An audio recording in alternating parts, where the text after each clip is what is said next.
I'm so glad to hear from you, Taahirah. How are you feeling? I'm feeling. Oh, I'm feeling. gotta be feeling. As long as you're Yeah. feeling, then you know you're alive. Yeah, I guess. Jeez. Oh my. Well, we back. Don't We waste my mommy. back. Um, Waste my mommy. a lot of things to talk about. A lot of things to not complain about. Discuss with civility. Discuss with civility and Nothing too enraged today. and cordialism. Cordialism. All right, but anyway, let's start off on a happy note. Happy note. Mr. Morale. Yes. Yeah. How are you feeling about the album? Kendrick Lamar is the greatest rapper of all time. Bold statement. Yeah. The catalog is unquestionable. The musicality is unquestionable. The writing ability is unquestionable. The timing is unquestionable. Kendrick Lamar is better than Tupac. You best slow down there, Sadiq. The album is good. I'll give it a solid 7 out of 10. I think it was pretty good lyrically, like definitely. It was an entire experience. I felt like I was in this man's therapy session. I felt like I was in his house when I didn't need to be. It wasn't my place to be there. I should have, closed the windows and ignored what my neighbors were gunning on about. That's kind of how it felt. Nobody does that. To do. You go outside and you pretend that you need to sweep the grass. But it was a lot. Like I felt very overwhelmed listening to it because it was just so much to take in.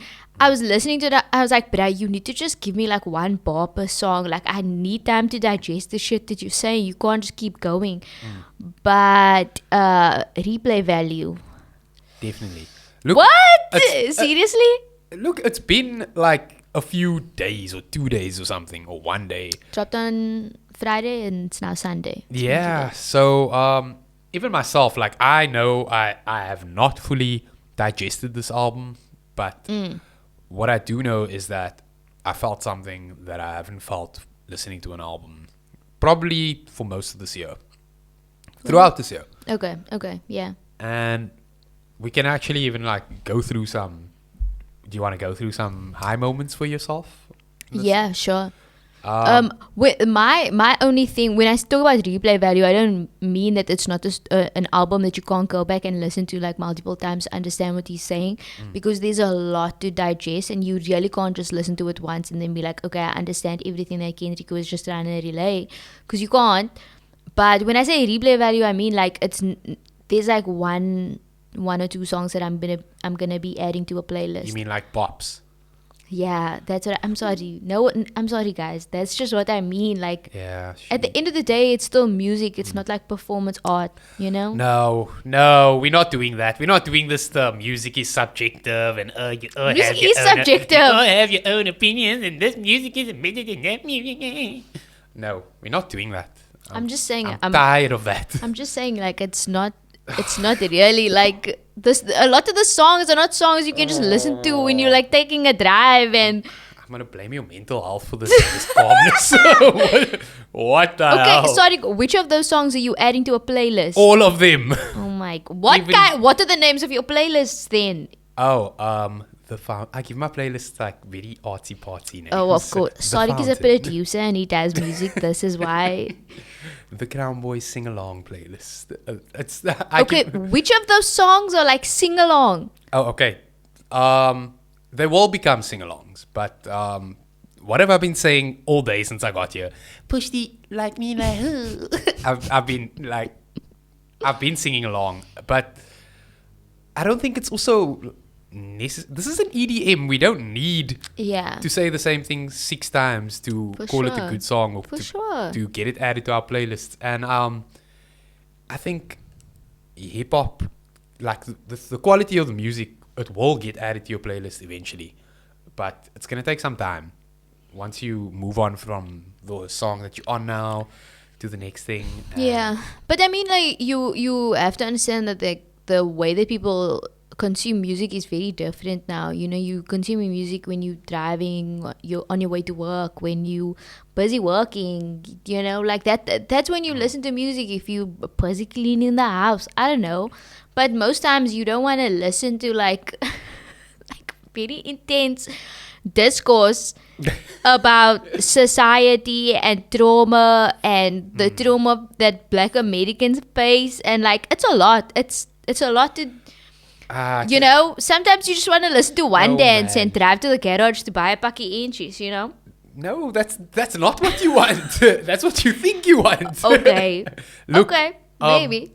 I think the thing that makes Kendrick so great is that he has great songwriting and hook writing ability. So eventually, all these songs with like fun time meanings and deeper meanings are disguised as bops, but they aren't. They're kind of about intense matters, like swimming pools. Yeah, but like my thing is, no, you can relate gospel, but like in a fun way. Like, don't make it difficult for me to understand what you're saying right now. If you had like a liquor melody behind this cock, then I'd be down for it. I'd be like, yeah, I got the message. But it's kind of like a grade 4 student giving a Mussolini speech, you know? It's like it's not hitting the same. If there was a sick beat, there were sick beats. Yeah, like a couple of tracks, but all around it was heavy listening. Like it was really heavy listening. Like you sit there quietly and you try to understand what this man's is about. Yeah, look, it wasn't a massage session. It wasn't. No, yeah, there wasn't a lot of ear all. candy. No, certainly not. But I'm very okay with that. Maybe I think like the song that everyone is talking about is "We Cry Together" with I forgot that lady's name, but she's in Grey's Anatomy. Yeah. Speaking about well, it's actually a play on. Have you ever seen Poetic Justice? Yes. Oh, okay. So the hook is a play on that scene with her and with Tupac and Janet Jackson, where they like "fuck you, bitch" and all they argue all the time. And then the song ends with "Don't tap dance around the conversation." Yeah. Between men and women and abusive homes and arguments between each other, and I like that he painted grey, and I needed that. Yeah, no, definitely. I enjoyed that song. I listened to it on a drive with Riyadh, and we were just like looking at each other like, yeah, you hear what he's saying. Yeah. Both of us were like, you see though.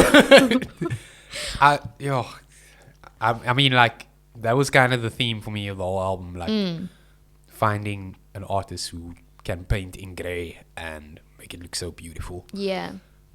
Look, like one thing that I do want to say is that I'm annoyed at the fan base. I'm annoyed at the way that people expect artists to do what they want them to do and not make the art they want to make. They want you to make radio hits and they want you to make, you know, Grammy award winning albums when we all know Grammy award winning albums are trash for the most part. Like you can't keep making albums that aren't about who you are as a person, because then you're just a fucking sellout. Yeah.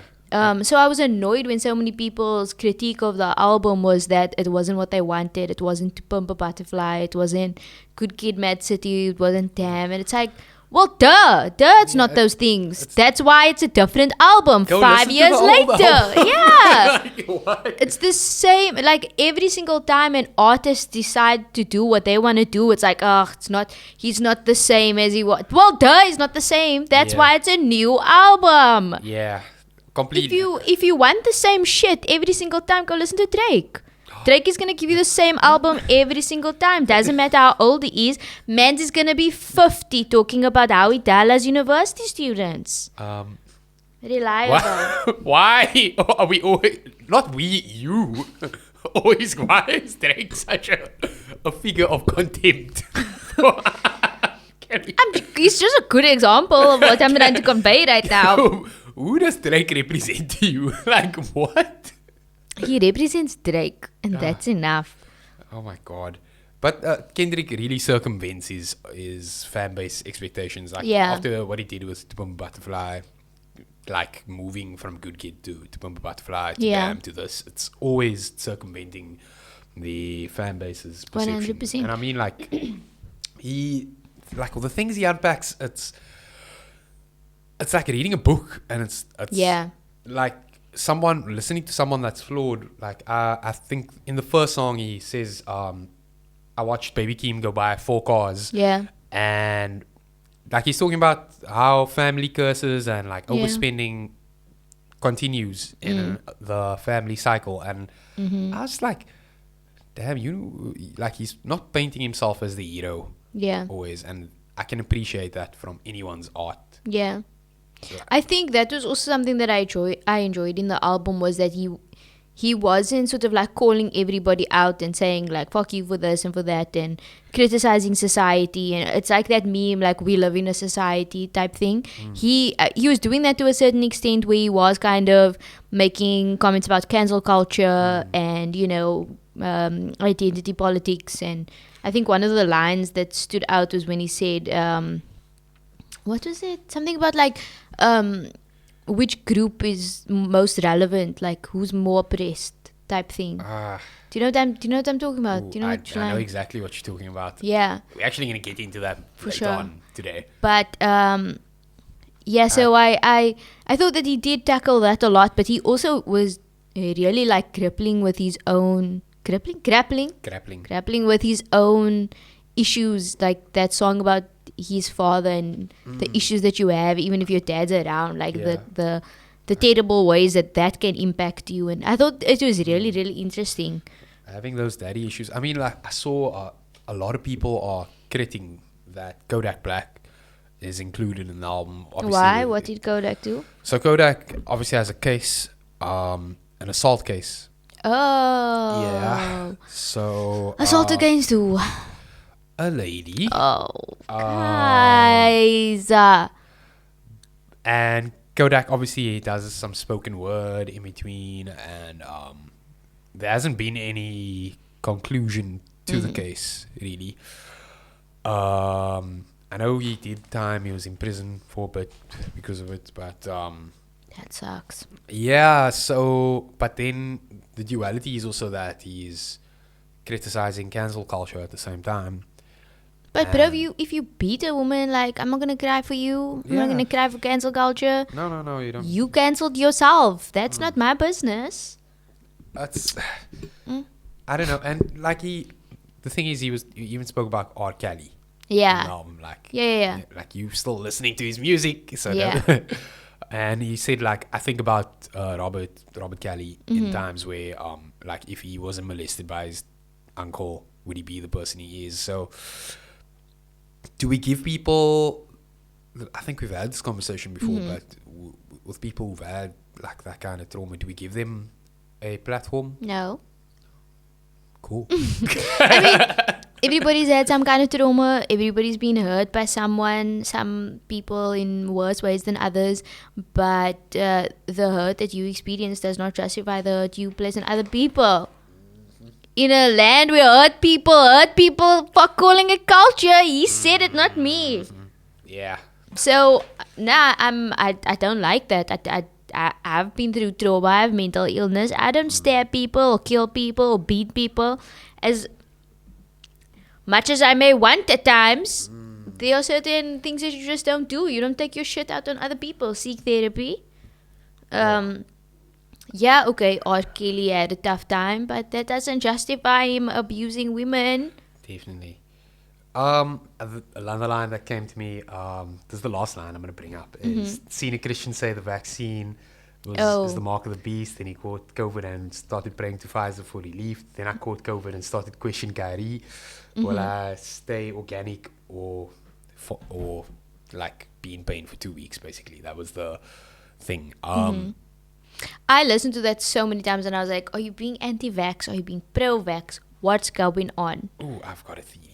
Okay, let's hear it. So I think it's a theme of naturalism versus religious belief. Yeah. And the physical pain versus natural pain of like, oh no, this goes against my religion, but also this goes against my physical body. And this battle between the two is now causing an argument on the internet or in the world between Yeah. pro-vax, anti-vax, and he just put the grey of the situation into that bar, Yeah. and we needed that on Earth. Yeah. I felt like maybe it was about like sort of creating messiahs out of, because he said that, I can't remember, who was the person that he referenced in the song? Kyrie Irving is a basketball player, plays for the Brooklyn Nets. And he was anti-vax, right? He's anti-vax for bodily reasons and for religious reasons. He's Muslim. He's fantastic though. He's my favorite basketball player, by the way. Okay. But yeah, I feel like sometimes what we as a society do is we place a lot of responsibility on these people that they're famous for reasons completely outside medical knowledge. Like Nicki Minaj is not famous because she's a doctor. She's a rapper. She doesn't know anything about the vaccine. But when she says something about the vaccine, people go and like listen to it and take it as gospel and are like, okay, Nicki said I can't take the vaccine, I'm not going to take the vaccine. So I thought that song was more like a commentary on this thing where people create gods out of artists and then listen to every single thing that they say. And when they do something or change something in, their philosophy or in the way that they're moving, then everybody's like, yeah, okay, so this is what we must also do. Yeah, I fully agree, because Kyrie Irving is probably the most outspoken NBA player when it comes to social issues. And the whole world turned on him after he was anti-vax, despite like all the good that he does. So it's really tough. Yeah. Another part that I know you jumped out of your seat when it happened. Is that, bitch, I can't work with you. I'm fasting. Yeah. I said they all slums, sir. Come to the deen. Because, okay, yeah, other people can fast also. And he said, I'm fasting 4 times a week. That's a lot. That's more than a lot to y'all do. But then he also said something about Muhammad, didn't he? Yeah, he did. It was actually... He said, pray to Muhammad. Praise to Muhammad. Praise to Muhammad. Now. Ooh, He's a Muslim. But... He's a Muslim. But I'm saying that's a bit problematic. Why? So, actually, it's not problematic. I'm using the wrong word. I think, like, in the context of the song, because the line before is, like, Christ is my shooter, and then afterwards he says, praise be to Muhammad, which is actually not what Muslims say, because the only deity that should get praise. No, we say praise. We send salams to the Prophet all the time, bro. Yeah, we send salams, but we don't send praise. The only one worthy of praise is Allah. Oh, I see what you mean. So, it's like, I don't think he's like praying to him. He's like praising, like, well done, man. Nah, I think it's because he fucks up on Buddha, he fucks up on Christ, and he fucks up on Muhammad. Okay. Muhammad sallallahu alaihi wasallam. On like upon him. in consecutively, and that's like he's so not perfect. That's the thing about the album also, is like, yes, this man's has a crown of thorns on his head on the album cover, but that does not make him a god. He's not a messiah. He's gonna get shit wrong. The fan base needs to stop looking up to all of these people and making them gods. There was a moment in one of the tracks where he kind of like mentions that as well, where he says like, you're making gods out of people, and it's annoying because then they can't be flawed. You have to give people space to like make mistakes and say stupid shit. The what is the one song about his aunt? Oh, Aunt Iris. Yeah. Beautiful. Yeah, so there's like a lot of discussion online about that song, about whether or not it's offensive, because he says the F slur in it. Personally, I don't know, homie. I don't know about that. I feel like you could have gotten the message across without saying the word you said you're not going to say. I'm very okay with it. I'm okay. That's your business. That's fully your business.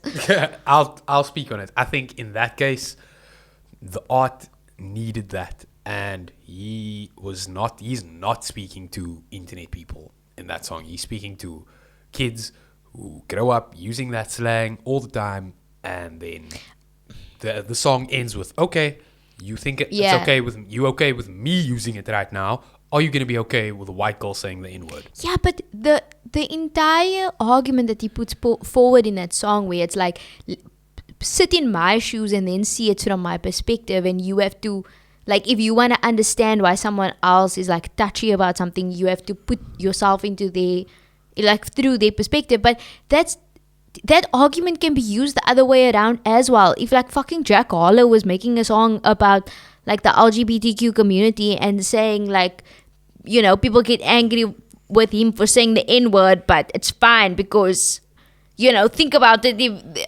It's stupid. But look, do you know what I'm saying? I see what you're saying. Trying I see to what you're saying. articulate it, I but see I'm what you're suckling saying. a bit. Look, but look at the vessel it's coming from also. It's very different coming from Jack Harlow, who has no integrity clout to the world, as opposed to Kendrick Lamar. I'm trying to think of like a prominent gay rapper. Yeah. Kevin Abstract, Lil Nas. Okay, so if Lil Nas, okay, it's difficult because he's black as well. Yeah.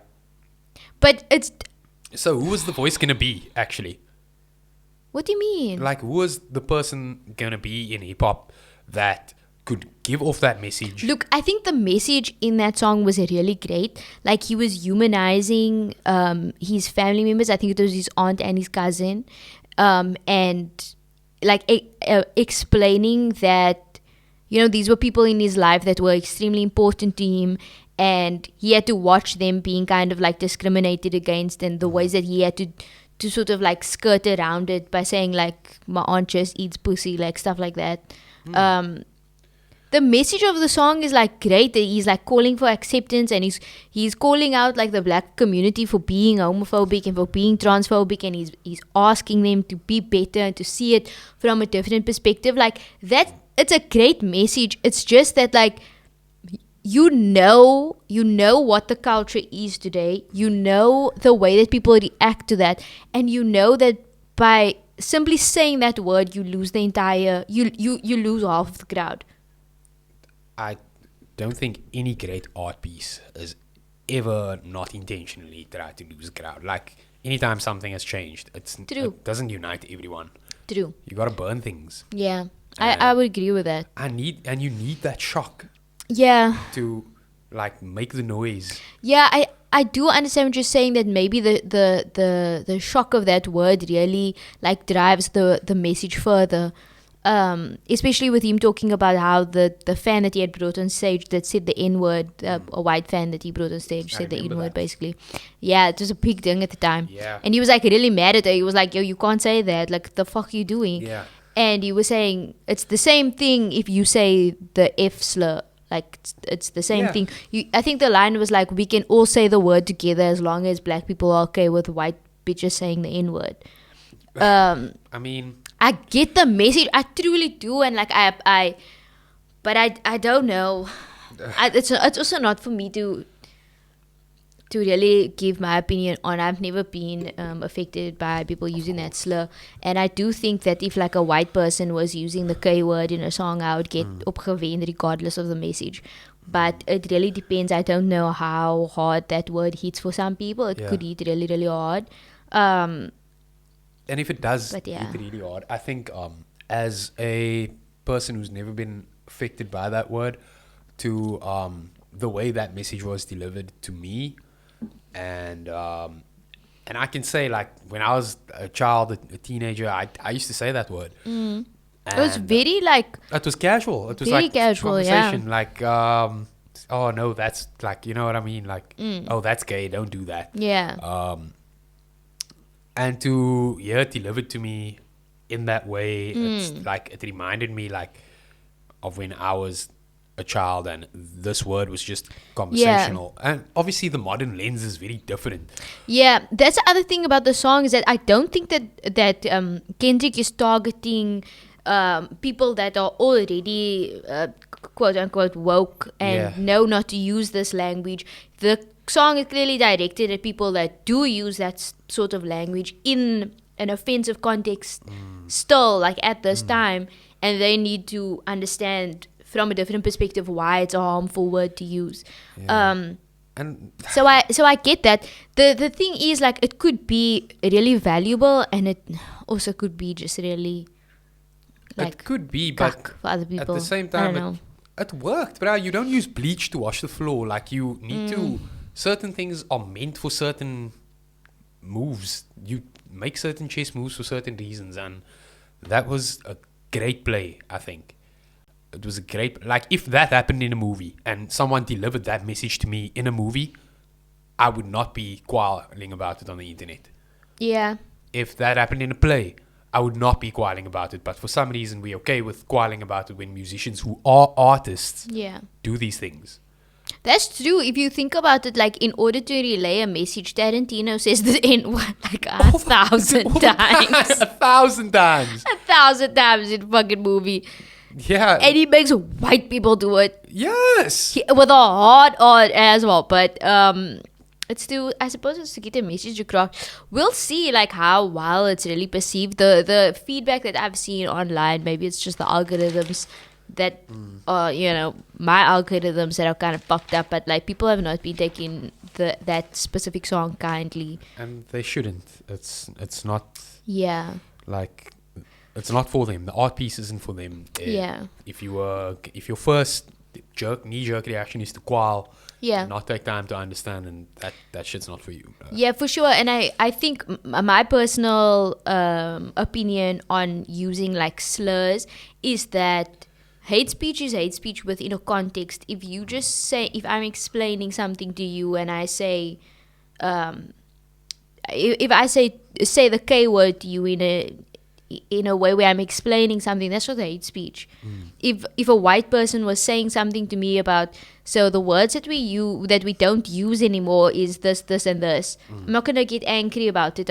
That's not hate speech to me. It's based more on context than it is just on the use of the word. So I wouldn't get touched about it in those terms. But I think like contextually it's important. Like, don't fucking use slurs. That's embarrassing for you. Either way, like, beautiful album. I give it, so far, from myself, 9 out of 10 so far, but we'll talk about it again. The other thing that I wanted to ask you about was like the hard part 5. How did you find that experience? That was it was rude, in my opinion. It really made me cry like 3 times when I listened to it. It's like, fuck you. This was unnecessary. Nipsey? No. Yeah. It's not your place. What? No, but it's just, it was so out of nowhere. And watching the music video where he... Oh, shit. Was your first listen with the music video? Yes. Oh my God. It was... I was like, no, how dare you? How dare you just do this to me? Like, all out of nowhere. Yeah. But I thought it was really great. It did make me tear up quite a few times. Think about Nipsey. Like, I think he delivered the lines really well. And he also had Nipsey cadence. Yeah, with the same... Even though in the music video, the way that he was moving was very similar. And it was heartbreaking to watch. And it was... heartbreaking because you like, if you listen to Nipsey's songs, like, you know, this is exactly what his philosophy was about these things. And for him to like be forgiving Nipsey's murderer, I'm like, no, my bro. I don't care about that. No. Come on, like, I think was your third. I mean, Lauren London was impressed, who is basically his widow. Yeah. Yeah, I saw that. Which is, that's, if she accepts it, I accept it. Yeah, I wonder what Kanye thought when he was like, Prince Papa. Oh. Look, the rumor is that they have over 40 songs in the tuck with the two of them together. Yeah. So that'll be the greatest piece of music in the history of music. I'd be very surprised if that's not coming if out. that ever comes out. If that shit ever sees the light of day. Because Kanye is also like loving with Beach House and Tame Impala. And I'm like, I'm not even going to get excited. Yeah. I know you so well. I'm never seeing this. That's not coming Thanks out. for getting my hopes up though. Like, great. Yeah. Here's a song with Baby Keem. Yeah. That's all you're going to get for that. Yeah. Here's some more Mike Dean. Here's some more Mike Dean. No way to Mike Dean. Love the hobby. Yeah. But no way. One of the greatest, actually. I mean, he still gave us Bon Iver on Yeezus, so good job for that. Nobody saw Skinny Love and Yeezus together. It has been years this Phenomenal. season for me, by the way. But I'm glad. yeah, I still feel the same, but I have been. I'm missing Kanye. I don't know where the homie is, but he needs to stick 8, you know. I'm missing him. No, no. I know he's on an island with some shit, living his life, but I miss you. Come back. Kendrick's currently in Ghana playing soccer. Nice. Yeah. Oh, the one thing that I was going to tell you about, after listening to the Hot Pot 5, I really liked the song in so many ways because everything about that song was jazz.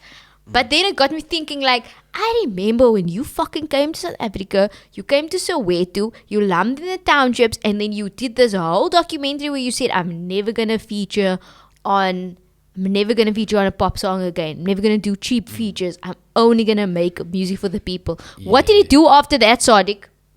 What did he do after that? Oh, Taylor Swift. Bad blood. That's what this homie went to go do. Bad blood.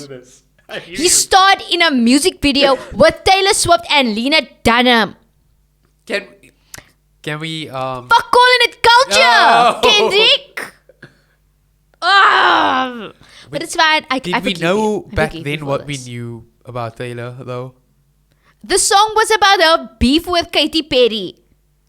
I mean, like, I actually think Katy Perry makes better music than Taylor Swift. Yeah, everybody knows that.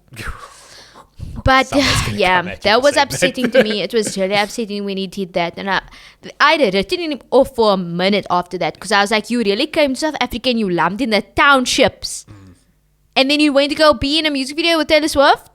You did a whole entire rap about how much beef between her and Katy Perry. Embarrassing, friend. Embarrassing. But okay, make your money, I guess. And Make your money. And make your mistakes also. Yeah, he's a flawed person, whatever. He's a flawed person. And Taahirah forgives him. I do forgive you. Forgive Forgive you, Kendrick. I forgive you. If Kendrick can forgive Nipsey's murderer on behalf of Nipsey from the grave using Deep fakes. deep fake technology, I can forgive him for starting in a Taylor Swift music video. It's hard for me though. It's hard. Yes. It's really hard, but I forgive him. Really Fine. proud of you. Whatever. Still a small bit of resentment. Can we talk about reparations? Oh my god. Okay, so I was on Reddit a couple of days ago. I'm on this Reddit group, not group, thread. What the fuck? Sub. Wow, my words. So anyway, I see this thing where this guy is talking about how Africans from the African continent, i.e. us, we need to pay Black Americans reparations. Because we are still benefiting of the slave trade because we have museums and stuff like that where Black Americans come and they have to pay to look at the slavery that they had to experience.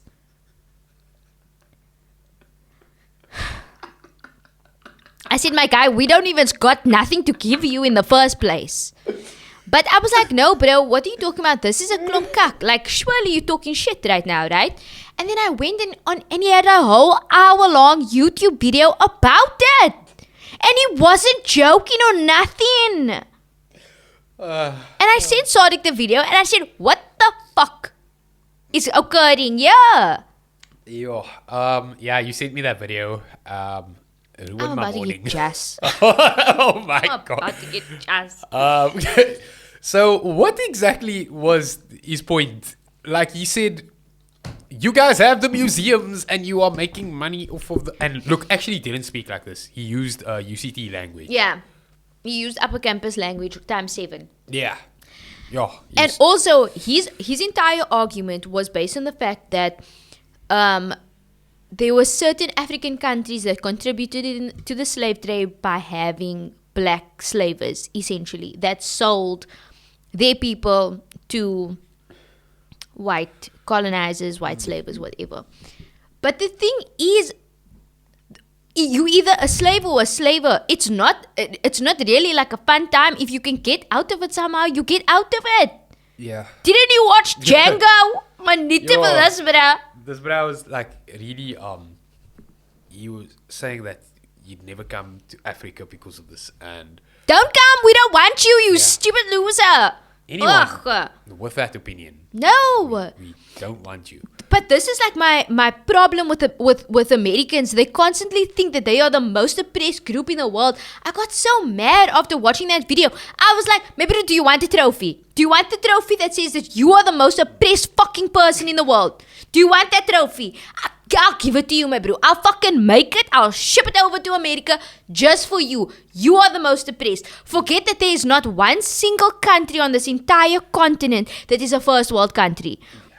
Forget that the two countries that are developing nations, South Africa and Nigeria, are still fucking shit shows. We don't have anything. Majority of the population is still disenfranchised. So when you come and open your beak and talk cuck about how you deserve reparations, I wanna fight. Yeah. He literally said in the video, he was like, we should get land in Africa. Why don't we get land in Africa? We could increase their economy. We could make the economy better. Like I said, my guy, you are talking about colonization. Yeah. Are you ducking? Yeah. Yeah. He really said that. He really said, why can't they give us land? What land? What land do we have to give you, my friend? Yeah, this is coming from a black American. Where? Like I. Also, by the way, if they were having Operation Awards, it would be held here in South Africa, and someone from America would get and the International Oppressed Award. Like they wouldn't give you the best, most oppressed award. No, truly. They'd give you the international one. But yeah, It was such a disgusting point to be making. And what was so concerning, this is a person, this is not like a small little, YouTube creator. This is a person with a blue check mark. Yeah. On Twitter. Yeah. That wrecks their back all day and who gets thousands of likes, thousands of retweets. What was so disgusting to me about it was there was a woman, an African woman that retweeted it and like quote tweeted. I don't fucking understand how Twitter works. I don't have that shit. Yeah. She quote tweeted or some shit and she said, you always trying to be the most oppressed. You always trying to claim victimhood. Meanwhile, like Africans are the ones that are circling and they're the ones that come to your country and work the hardest. The comments under that tweet was like, why can't they just thrive in their own country? Why do they need to thrive in America? Oh, that sounds. You thriving as an Uber driver. Yeah, that sounds like you could swear those were white people speaking. Really. Truly. So the guy. Because I was like, who's dropping bombs on Somalia? Who's that? Who's that? Is it not you? Is it not America? The fuck are you talking about? People are coming to your country as refugees because you're fucking it up. Yeah. Yeah, I'm angry about it. I'm so angry about it because they lack so much like perspective. You are still a first world country. Please bear that in mind.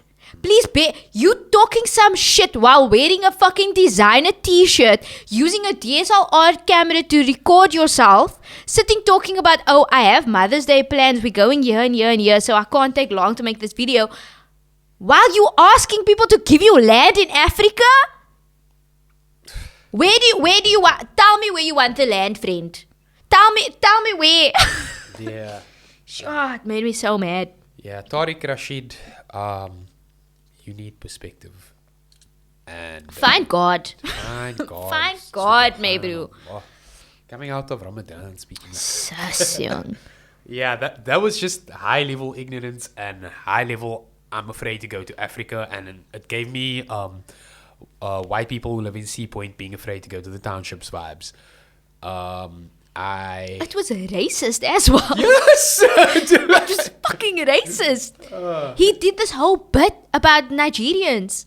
Yes! He did a whole bit about Nigerians. And people are so okay, Americans are so okay with imitating the way we speak in Africa. It's like, does your politics end in the US? Yes. That's how it goes for them. Oh, that is how it goes. They are the most oppressed people in the world. And it's not to say that, like, racism has been entirely solved in America and that they don't have deep-rooted issues. Like, they do. Of course they do. It's not downplaying the systemic racism in America either. But we we are so far away from where you are. We don't have half of the shit that you have. It's an entirely different thing. In America, black people are the minority, whereas here we are the majority. And we still don't have anything. You have to understand that dynamic. You have to understand how much greater and how much more entrenched that oppression is. Overall, though, where's the land supposed to come from? Because that seems maybe like we don't have the land. Yeah, but the guy's voice was full of desperation, and like I can understand that also as someone who is oppressed, like to have that perspective for someone who is oppressed to have that perspective is understandable. When it comes to like where are my reparations coming from? It's not coming from here. Like, it's not coming from Sorry. Africa. we don't have nothing to give you, friend. We don't have the land ourselves. And you are African, but he was also using this term constantly, black foundational Americans. As in black Americans that had come from slaves, not that had immigrated and are now living in America. It was also like giving me black supremacy vibes. I was like, friend, we need to go back to the basics. Read Steve Biko. Okay, blackness is a consciousness. And I feel like Steve would kick you in your puss for the cuck that you were saying right now. Because for you to be pitting black people against each other instead of recognizing a universal oppression, like going at other black people and demanding from black people what you should be demanding from the white men that have oppressed you. You're asking the wrong people. And you're making a fool of yourself as you do it. Honestly, like, people need to be smacked in the face with Steve Biko. With Steve Biko. Please, go back to the basics. If that could be a thing. But, like, people go into such convoluted ways of experiencing, like, oppression. That suck, though? Like, it's simple. It's simple in every context. It's simple. Give me the elevator pitch. Bourgeois versus proletariat. That's all that it is at the end of the day. It doesn't matter what genre of oppressed you are. You're still oppressed under an elite class. And you can't ask other people within the oppressed class to save you. That's not how it works. You also can't create division. That's what Steve Biko said. He said the apartheid structure was created so perfectly, so precisely, so that it would be 3 different groups of people, 7 million different groups of people fighting for something, when they should be fighting the one thing that unites everybody, which is oppression. But instead, we like fighting each other and asking like, who's black enough? Who can say the N-word? Who can't? Who's light skinned? Who isn't? Who has what privilege? Fuck that. You're all in the same struggle against the same oppressor. It doesn't matter. Like, it's all just divisive bullshit to keep you from talking about the real shit. Yeah. Capitalism, that's literally whoever controls production versus the working class. That's it. That's all. That's all. And you're so right. He was giving me white man vibes when he opened his book about it. Blackness is a consciousness, friend. It's a consciousness. You can have the skin color and the features and all of that, but blackness is about the way that you think. It's about your political ideology and the way that you see the world and how you see your blackness influencing the rest of your life. And if the way that you perceive your blackness is to create divisions between other black people and to create some kind of black supremacy, what the fuck? Just read Steve Biko, man. Yes. Just read Steve Biko. Read it. So easy. It's an easy book. Also, it was like 200 pages. My grade 6s read Steve Biko. My grade 6s. Oh, come right. Like, really. Oh my god. Yeah. Tiring. How are you Truly. feeling? How are you feeling? I'm feeling alright, I guess. I mean, I've been like opgewen for a prolonged period of time, so I don't really know how I don't know how I'm feeling. My mental health is a bit in the gutter. Shout out mental health for Shout out. not helping anybody ever.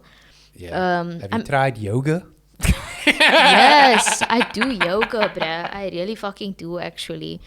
Doesn't really help, though. I'm kind of in this, like... I do yoga for real. I listen to guided meditations. Yo. Listen, I'm Okay. out here trying everything. The amount of people that have come to me and been like, you don't need meds. You just have to, like, take some mushrooms and do guided meditation and, you know, see what your star sign says. I'm like, fine. You know what? Fine. I give up. Yeah. I fully give up. I'm going to try it. Yeah. You want me to try it? I'm going to try it. I'm a scorpion from now on. Yeah, I guess. Whatever. I'll give it a go. Still not working though. My brain is still fully fucked up. Also, now my doctor prescribed me a new type of tick, which makes my heart beat so fast. Like it's at like 144 when I'm just sitting at my desk doing nothing. It's destroying my life. It's destroying my will to live.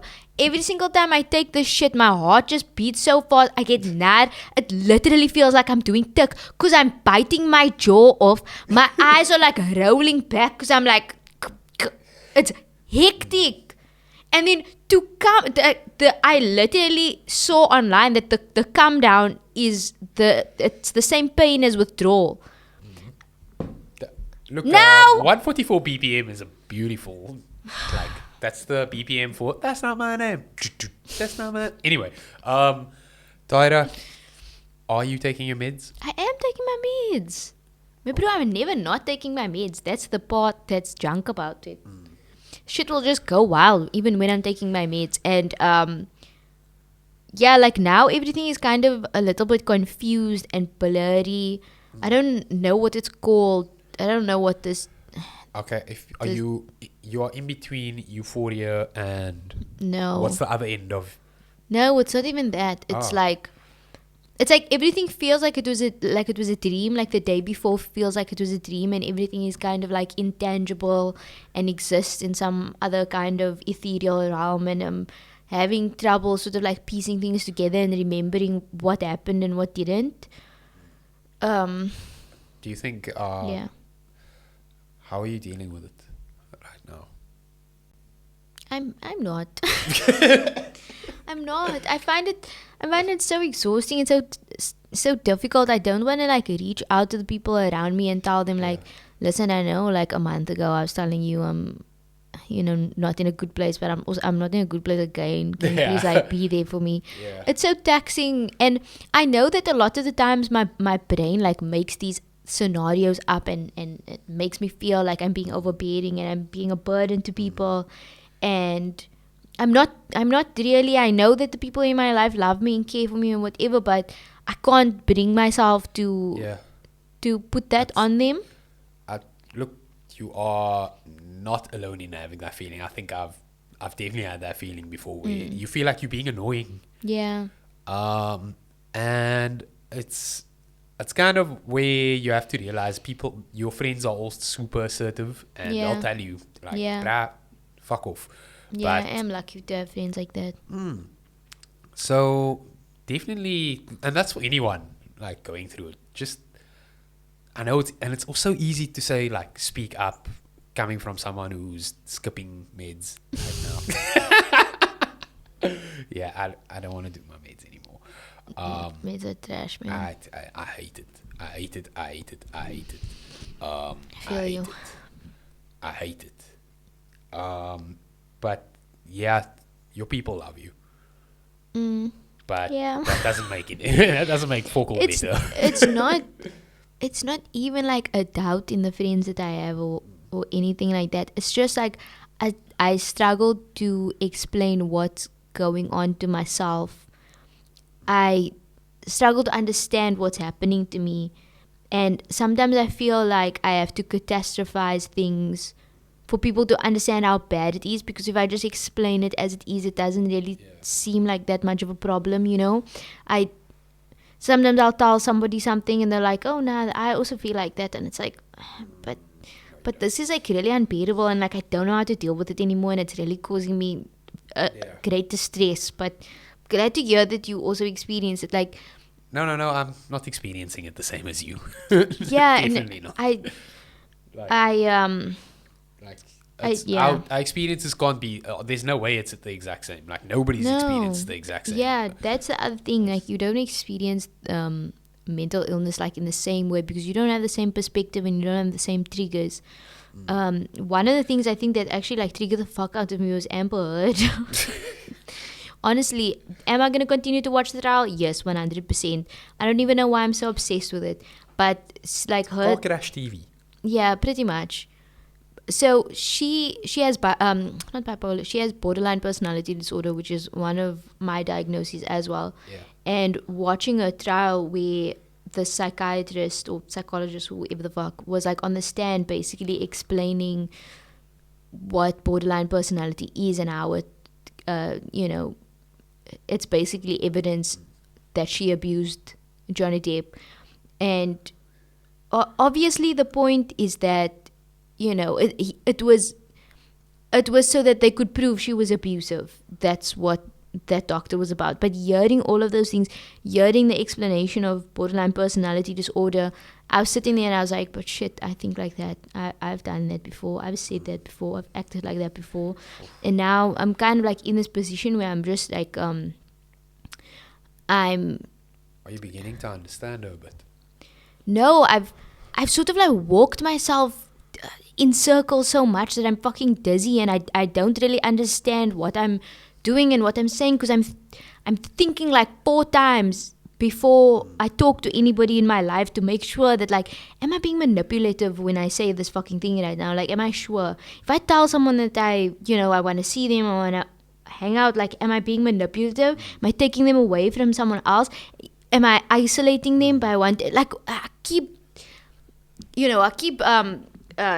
thinking that my behavior, anything that I do is it's because of borderline personality disorder, and it's not just like a thing that I do. So I become like hyper vigilant of the way that people react to the things that I say, and I'm like, is this person mad at me because I did this or did this or did that? So yeah, like I think I've just walked myself into this state at the moment, and I just need to figure it out. I literally like woke up this morning and I was just crying. So that was a fun time. Look, but manipulative traits are raised into you, and not necessarily even from parents. Like just the world around you can put manipulative traits into you, and if you tell someone before the time and they are mature enough to deal with it, like, let them give you the right to call you out. Yeah. And and I do, but I keep, every time I do something, then I'm like, I apologize like constantly for that, and then I think, but now I'm apologizing for it, but does that make it manipulative? Like, does that come across as me being manipulative if I'm apologizing for the way that I think I was manipulative, and now I'm apologizing for it? So isn't that also manipulative? It's a it's manipulative inception. Yeah. Oh my god. And at some point, I just have to be like, but I'm just being honest I'm just trying to be as honest as I can be with the people in my life, so that they understand that I don't know. I don't fucking know. That's why I was crying. I don't know. Yeah. I really just don't know. The brain is such a it's terrible. It's audible. I hate it. Yeah. But someone whatever. said something very annoying to me actually when it came to mental health that pissed me off. A close friend of mine actually. Where they were Was it Nabil? No, it wasn't Nabil. Nabil's nice. It was I'm not gonna say who it is. But anyway, give Nabil a shout out. Yeah, Nabil's new song Nico actually just hit like a couple of 1,000. He's very big in the cat industry. His song Go Nabil. Yeah, well done. So essentially what this person said, she was like, yeah, I think the thing about mental health is like, if you go to therapy and you put in the work, And that's the problem with people. They don't go in and put the work in to get through what they need to get through. And I'm like,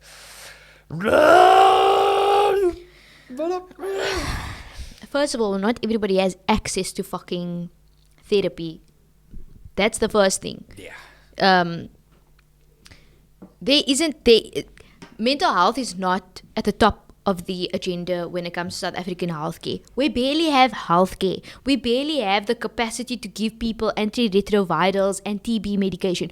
We're barely meeting the bare essentials. So asking to have like mental health care is impossible. Private healthcare, when it comes to mental health, is fucking expensive. Going to a psychiatrist to get diagnosed will cost you between 1,800 and 2,300 rand. So before you open your beak about seeking therapy, maybe do the calculations in your head. Second of all, you can see a therapist for years and years and years and it doesn't work because sometimes trauma is not meant to be worked through. Sometimes trauma is just a thing that happens. Sometimes mental health isn't something that can be fixed after a few sessions. It's something that lives with you and lingers on because your body needs it. Your body needs to be mentally ill. Like that's just how it is sometimes. Your body doesn't want to process certain things that happen to you, so it creates all these walls and boundaries to protect you from dealing with that thing, because if you do deal with that thing, your entire world will crumble. So don't talk cuck about you can just fix your life with a couple of sessions. Like, it doesn't work like that. Yes, people have to put in the work, but you understand how difficult the work is. Like, do you understand like how complicated it is? Because it's not just your issues, it's other people's issues. It's the way that you relate to other people in the world, the terrible fucking things they've done to you, and how you overcome the fact that you can't control people being shitty people. Yeah. So don't do cuck. Completely don't do cuck. I could hear by the way you were speaking that you've interacted with someone who shared that sentiment. Bruh.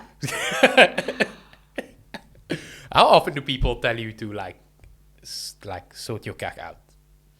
People don't tell me to sort my cack out as much as they tell me that there are alternate ways for me to deal with things. That I should try, like yoga and meditation and mushrooms and, do some DMT and see what the elves tell you to do. And it's like, sure. Why not be psychotic for the rest of my fucking life? Like, that'll be fine. I'm not gonna talk down on shrooms. It's the thing. My thing is like, don't tell people how to handle their shit, because you don't know the extent of their shit. Sometimes we don't even know the extent of our shit. So when you come and you give all of these like platitudes and explanations and like, I made my life better like this and so you can do it too. Maybe I can't. Maybe I don't want to. Maybe it doesn't work for me. Maybe I'm trying my best at the current moment. Yeah. Maybe it's not your business. Yeah. Sure. My least favorite thing, the thing that frustrates me the most is people that take the high horse and act like they would never act the way that you're acting. They'd never do what you're doing. Like, someone was telling me how this person is manic, and someone was like sort of making jokes about like, oh, I hope you don't like, take nudes and like send it out and shit like that. And it was just like, shut the fuck up. Shut up. You don't know, you don't understand, so keep quiet. Just keep quiet about it. Keep quiet. And like the extent of mental health in this country is so intense. Majority of people that have mental illnesses in South Africa, I was like reading a study about this the other day, is because of it's drug-induced psychosis, mostly from the use of tuk. Now, that's very different to the mental illness that I have, because mine is triggered by trauma. But there's like so little understanding, number one. There's so little empathy for people who have mental health issues that don't manifest in a pretty artistic, aesthetic kind of way. If you can't be Kanye or Kendrick or fucking whatever author or movie director that creates some kind of art out of their mental illness, then you are unworthy. If you can't, make a cute little TikTok about this is how I cured my depression. I get up in the morning and I have a green juice and I make my bed. Cuck like that. If you can't make an aesthetic, if you can't create some kind of value out of your mental illness, then it's just ugly and dirty and like, fuck off. Yeah. Like why are if you laying somebody, in the pit? yeah, if somebody dares to show what the ugly parts of mental illness is, this is terrible. They need to get help. They need to fix themselves. They need to sort themselves out. This ugly, get it out of our way. Like you could eat up fucking Ye. We all see how many streams that fucking album got. Then the minute Kanye starts raffling it and actually he's manic, then you're like, ew, get away. He's abusing a woman. Like.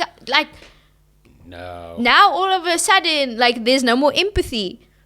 And it's not to say that, like, everybody with mental illness needs to be like, I knew a bruh. He killed a bitch. He full on killed a bitch. Killer. Literally, like, he bit this girl's neck and then she died. Like Walking Dead. Yeah, no, fully. But he had drug-induced psychosis. And I can't have empathy for that. I can't have empathy for somebody who commits a crime, commits harm to other people because of their mental illness. But when people are fucking up, not in the sense of violence and murder, but in the other, if people are fucking up in life and things are difficult for them, you're not allowed to ask them to express their mental health in a way that's appealing to you. That's not okay. Everyone feels like they have the right to put a finger out there. Like, I wouldn't do that. Yeah. Like, you acting the fool. It makes it a bit tiring, I assume, it's very to just tiring. exist. Because there's no leg room to it's not like act like an idiot. Oh, no. Bruh, there's tons of room for me to act like an idiot. I'm not out here feeling sorry for myself. I have access to healthcare. I have a great, group of friends. I'm fine. I'm dates. Yeah. But, like, it gets ugly. It gets ugly for a lot of people sometimes. Sure. And yeah, it just frustrates me the way that people view other people and the way that they talk about them. And there's so much acceptance when it comes to like anxiety and depression because we've kind of, we've commercialized that now. Yeah. You can't really commercialize bipolar or any of these, or like schizophrenia or any of those types of disorders. And are you saying this to... Are you putting us against people with anxiety? Nah. Yeah. No, like anxiety is a cuck time. Like it's is. a horrible experience. But I just mean that there's more acceptance and more understanding for the ways that anxiety what's the word? The way that it's expressed and the way that you can see it. Whereas there isn't as much understanding for people who have like bipolar or schizophrenia. But that's the West, bruh. Like anxiety is like part of education. It's like part of what children are taught growing up. It's a real thing. Yeah. Essentially. And if I sit at work, that's making me a bit anxious. Nobody's going to be like, oh, that's okay. I'll like, what's wrong with you? Yeah. But if I told him, actually, I'm a bit manic right now, then it's Trip City. Yeah. I Yeah. don't know. That's the West. Let's blame the West. Yeah, let's blame the West for all of it. Yeah. Well, we didn't talk about Palestine. We did not talk about Palestine. Oof, Jesus Christ. Yeah, so a journalist was executed in the street. Nothing new there. And then at a funeral, IDF fucking SS troops went and like beat up a whole bunch of people that were literally holding the coffin. And obviously the headlines were like clashes at funeral of journalist that died by some medical bullet that came out of nobody else's gun. It just happened. It just appeared. Clashes. Yeah, and it was literally because people were holding Palestinian flags. That's all it was. It was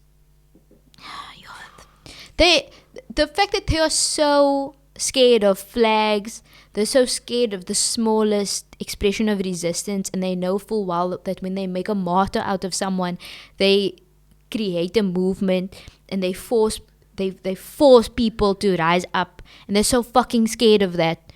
But that fear is very indicative of how completely ridiculous the state of Israel is. Like, they don't have any justification for what they're doing. They're walking themselves into a corner at this point. They've been committing war crime upon war crime upon war crime, and I don't know how long they have left, to be fair. Yeah. You know, yes, they have the backing of the West, but What Israel... leg to stand on, though?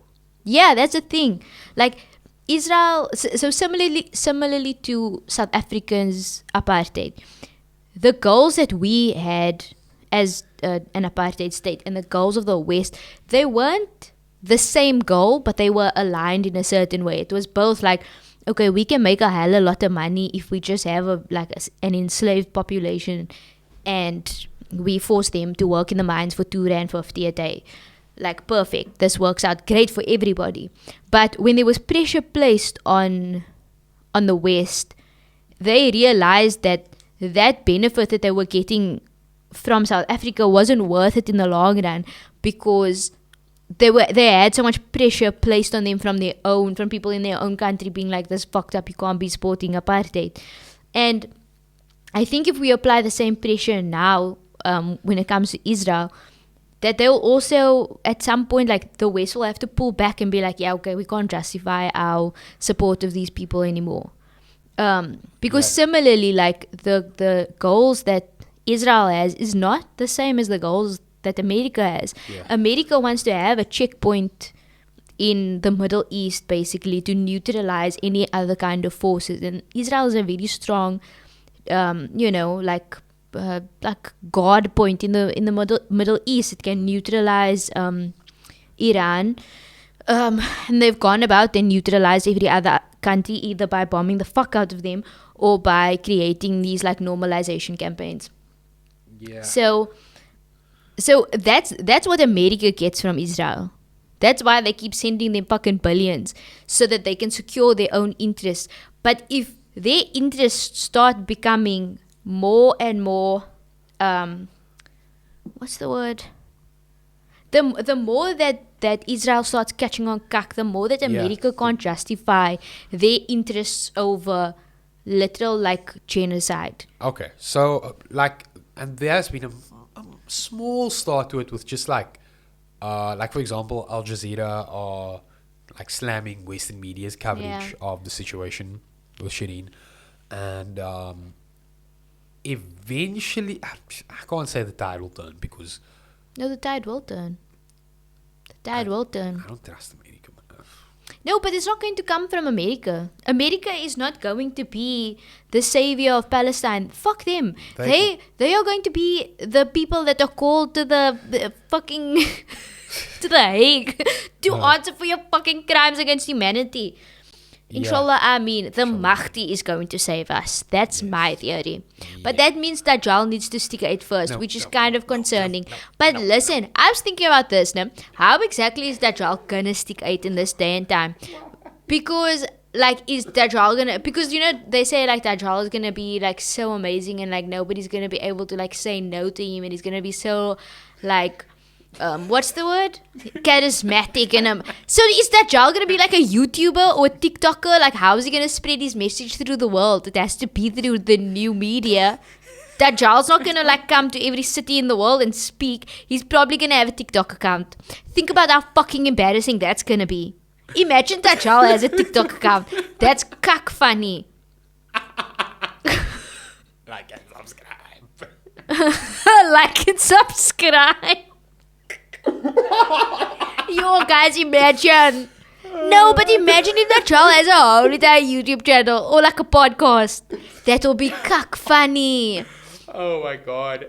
And all the slums will be like, no, don't listen to him. And dislike ratio. He's squalling about his algorithm. Yeah, guys, please comment down below what your favorite part of the video is. Because the Muslims are trying to, they're preying on my downfall. I will talk to you about anything on the show. But Why are you scared of Dajjal? I'm scared of. No, bruh. I'm not scared of Dajjal. Me, I have an idol kursi necklace. I'm going to hold it up. I say, get away. I'm not. That. I just it's just scary. No, Dajjal must come. I'll fight him. Yes. I won't fight him. I'll fight with the Mahdi that fights him. Yeah. I don't think I'm tall enough for that. But yeah, I'm it's an interesting excited. thing. It makes me think about my mortality and thinking about my. But if Dajjal or the Mahdi comes, the world's not gonna end yet. Then it's not gonna be Qiyamah yet. We're still gonna live like a part times, and then Jesus gonna come back. So excited for that! Jesus. Oh my God! Imagine Jesus comes now and he's like, guys, I don't know what you're talking about. I did not go on the cross. And he's gonna come down. He's gonna be like, who the fuck is that in the painting? That's not me, my bro. I don't look like that. The fuck? That's not my nose. He's gonna He's gonna be so angry. He's gonna go to the Vatican. He's gonna be like, the fuck are you doing? What is this? I don't even look like that at all. Who the fuck is around your neck? Yo, he's a kakaroon, yo. Yeah. He's gonna be so offended when he comes here and everybody just made him white.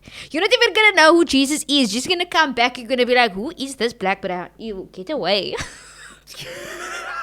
What the fuck? They are, because they're not gonna know that Jesus is black. Yo. It's gonna be frick funny. What song is he gonna come out to? Jesus Lord, obviously. Tell me if you know someone. But what if Nabi Isa sticks out there? Because Nabi Isa is Jesus for us. That's what his name is in Muslim times. So he's gonna come back now. And then what's he gonna do? Is he gonna be like, listen guys, I just need to sit you down and tell you I didn't die on the cross. God is not my dad. There isn't another browse like a Holy Spirit. That don't exist. Yeah. How's it gonna go? And then it's gonna be like, my birthday isn't even the 25th, you liars. You got my birthday wrong. You got my birthday. It's not the 35th of December. You spelled my name wrong on this cake. You spelled my name wrong. Imagine Nabi Isa comes back on the 25th of December. Everyone's like, happy birthday. It's not my birthday. It's not even my birthday. Why are you doing this? Dealing with a WhatsApp flood. Yo. But what if he comes back and he's like, you guys were all wrong. All of you were wrong. Nobody knows the truth about me. That'd be really funny. Yeah, we're getting flagged. We definitely getting flagged. But yeah, Dajjal's gonna have a YouTube channel. Oh my god.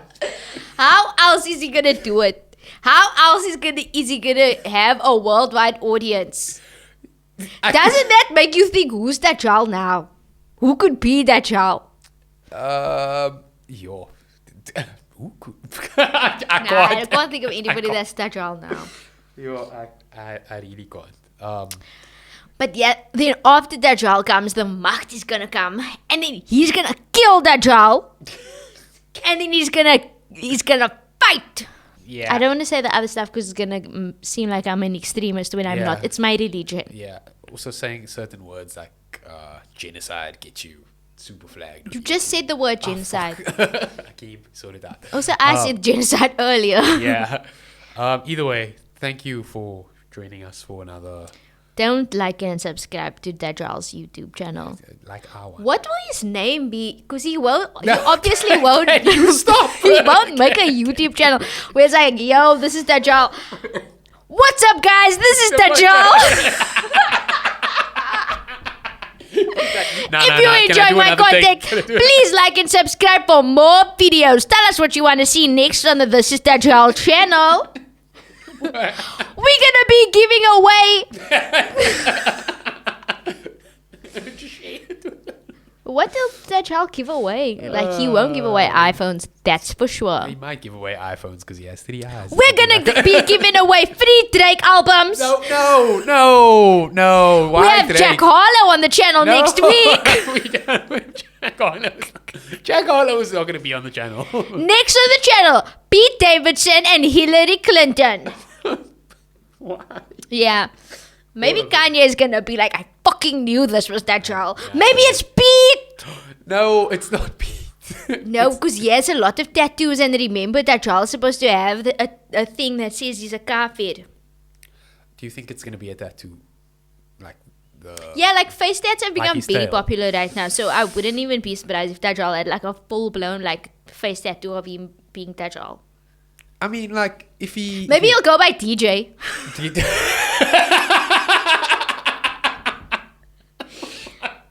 Oh my god, what if he's a DJ? He's a DJ. Because it says that you'll be like so compelling and like people will listen to him and they'll like run towards him. Maybe he's a DJ. Oh my god, what if Dajjal comes to Altera? Are you ready? Yeah, imagine Afrojack introducing Dajjal. Hey. No, but Ho. that's actually a very likely situation That is because very I could likely see situation. so many of the slums so with a fucking Yeah. Jack and lime and Yeah. an E down your throat Like, and you jaw into Dajjal. and you realizing it there, like, Oh no, it's Dajjal. oh, it's done. There's no time left to. So Dajjal's Dave's a DJ then. Even so would I think Dajjal would date Taylor Swift for sure. No, he would. He would because like Taylor Swift dated Calvin Harris and he's a DJ, so why wouldn't she Calvin date Dajjal? Harris is not Dajjal. No, I'm not saying Calvin Harris is Dajjal. Let's not get Okay. crazy. Yeah. Man's made See the Light and that is an anthem. Yeah. It really is. But Beautiful yeah. man.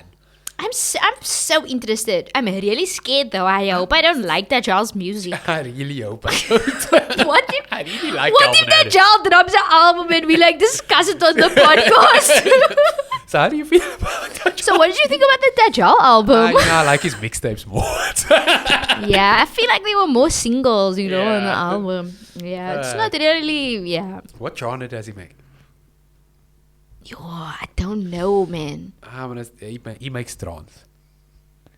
He makes No, man. No, he makes He art needs style. to- Taahirah, he just accept it. No. He makes art style. But sorry, you're not thinking about this because Dajjal has to be like pop because he has to be for like a lot of people. Like remember, he's supposed to appeal to everybody.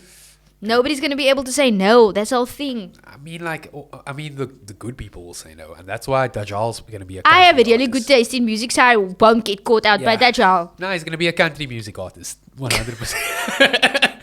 Riding on my pickup. So he is gonna date Taylor Swift. Yeah. So Oh, shame. how to spot Dajjal in the modern times? Wow. This is This is interesting. very interesting.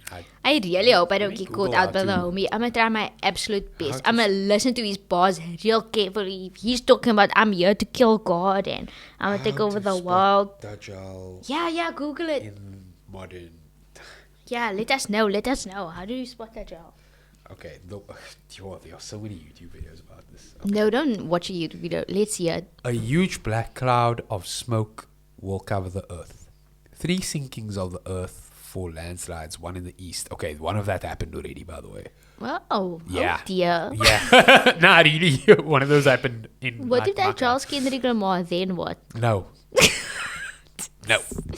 Because remember, Dajjal. Wait. No. Dajjal's also supposed to be like, I'm a god. I am Christ, That- isn't he? I would say Kanye is going to be Dajjal before. No, Kendrick is gonna Kanye, be you Dajjal. said that you are God. You see? No. It's what coming like. No, man. Yeah. I'm sorry. Yo, Kanye, please don't be Dajjal, man. No. You're going down. Wait, what if Kanye is Dajjal? No. No, he's not Dajjal. Look, No. people are always against Kanye. Yeah, he doesn't have that big a fan and base. it's trash people who are against him. So, Yeah, it's not yeah, Kanye. so he's not Dajjal. We did the math. Yo, He's we not did the Dajjal. math. It's definitely not him. It's not him. Okay. What are the other Okay. signs? More earthquakes. Let me see. Definitely No, it can't be. It's not Tyler. Yo, not Tyler. signs of the end of times. No, of Dajjal. But I mean, doesn't he signify like? No, I must told you end of times come after Dajjal. Okay, women will appear naked all over. Oh my god. Okay, that like. Can you just Google how to spot Dajjal? I'm so scared. We need to know. How to spot Dajjal. Okay. He's described as a plump, one-eyed man with a ruddy face and curly hair. Oh shit, he's Jack Harlow. One-eyed man is Jack Harlow. And the Arabic letters kafir, which is unbelief, on his forehead. Al-Dajjal will appear during a period of great tribulation. Oh. He will be followed by the Jews and will claim to be God in Jerusalem. Does Jack Harlow have a big Jewish following? I shall Google this. No, don't. Jack Harlow's not Dajjal. Maybe he is. Who knows? Anyway, go on with the list. Okay. I think that's the list. That's how we spot him. He'll appear in the east. Something about Greece. Okay. The letters of John 2:18-4. I don't know the Bible that well. Wait, we have the Bible. Oh, it's in Hebrew. Oh, okay. Yeah, but I can't read Hebrew. Okay, so basically, but we know how he'll look. He'll be a Okay. bit overweight. With. Are you really fat shaming I'm Dajjal not right now? fat shaming him. I'm just saying he's gonna be like plump Okay. and like he'll have like a boop, like Okay. a beer belly. Okay.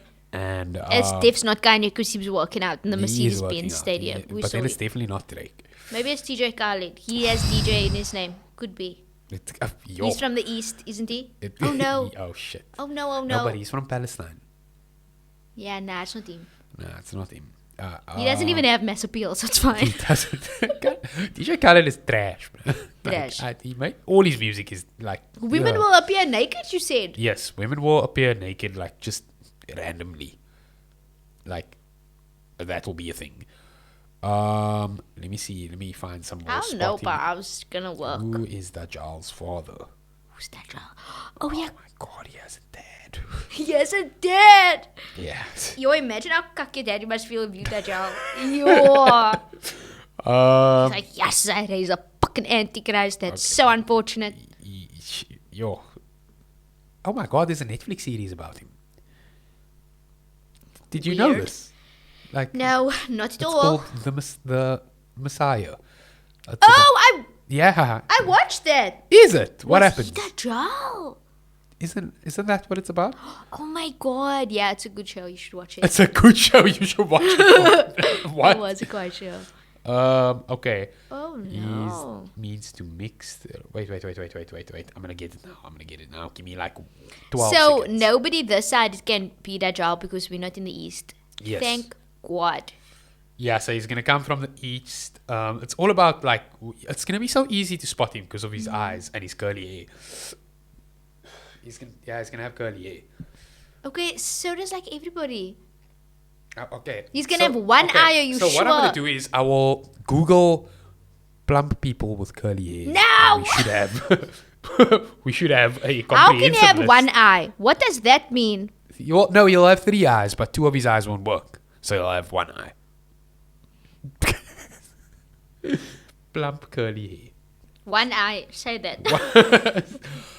Bruh. What? Wait, no. What? No, wait. Fitty What? Wap. Fitty Wap is bald, right? He's not from the east. Oh, true. Wait, nobody. No, he isn't from the east. He's from the east. Okay. Plump curly hair. It's DJ Khaled, It's maybe. not DJ Khaled. It's not DJ Khaled. He got DJ. He's from the east. He's plump. Is it Shakira? She's a girl. No, okay. Oh, it has to be a guy. He's Yeah, a that. Oh, where's Zendaya That girl's a from? boy that saves all of us. Zendaya's from America. You just looking at curly-headed people. I am. Maybe it's all Pharaoh. No. He's not from the east either. Oh my god, damn it. I've just found a picture of Taylor Swift with curly hair. She's fast, Dajjal. No. I don't know, man. She doesn't have the... Oh, she does influence a lot of people. But he's only gonna have one eye. That makes no sense. I'm gonna go with. Because if the Muslims know, like, if he has all the signs of Dajjal, they're gonna be like, guys, that's Dajjal. But obviously if you Google it, the first person that comes up is Wolf Adel, actually. So He made Step Brothers. He would never beat Dajjal. yeah, Wolf Adel is a good guess. I would give it to the guy that plays Aquaman. No, stop lying. You Stop look scary. lying. Stop lying. That guy The looks very thing scary. is, I don't think Dajjal's alive. How does this bruh not look devilish to you? What's his name? Jason Momoa. Yes, he's the you. Joker. No, he has to He be. would never beat Dajjal. Why? He would never. Surely, him. He's definitely like a Jared Leto looking type. Oh my god, it's fast Jared Leto. Yeah, I'd give it to Jared Leto. Mobius. What's it? Not Mobius. The one Jonas brother that's not Cake by the Ocean, the other one. Joe No man Jonas. Sadic, man. None of these people is from the east. It's only DJ Khaled that we have so far. Yeah. Maybe Dajjal's not here yet. Maybe he's not born yet. Thank you. Or maybe he's not famous yet. I mean, like, Maybe he's gonna pop off on maybe he's TikTok gotta, soon. like, get Keep the an eye algorithm. out for Dajjal. Don't keep an eye out for Dajjal. That's actually No, you have to. You No, have to you know who mustn't. Dajjal is, so Yeah, you but don't you follow must- him on Instagram. Yeah, but you mustn't be interested in him. You must be like, Now you follow Dajjal on Instagram by accident. yeah. And then, Then he solves is the forex. Dajjal gonna be an influencer? Here's the question for you. Is he gonna do collabs with like... Yeah, with all our What do people... friends. what do people do collabs with nowadays in this day and age? Oh my god, guys! Just Oh my call god, guys, all I your- just tried this really great new shampoo and I'm really enjoying it. You guys, if you want some of my shampoo, use the promo code Dajjal for DJJA. 10% off. Yo, it's gonna be hilarious. KFR 76. We going to hell. Oh, wait. No, but we spreading dawa, moes. Yeah, no. Keep an eye out for Dajjal. Keep it out for you. Don't follow him on Instagram or TikTok. Let us know who you think Dajjal may be. Let us know in the comments. Your top 5 Dajjal.